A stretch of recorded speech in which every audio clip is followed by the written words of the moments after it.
In this video, I'll show you how to log into your Docusign account step by step so you can access your documents and e-signature tools quickly. Start by opening your preferred web browser and going to the official Docusign website. On the home page, look at the top right corner and click the login button to access the sign-in page.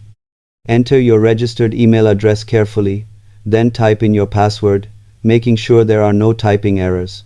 If you forget your password, use the Forgot Password option to reset it securely. Once your details are entered correctly, click Login and you'll be redirected to your dashboard where you can manage agreements and documents. Always ensure your credentials are kept secure, especially on shared devices. Subscribe for more simple tech tutorials.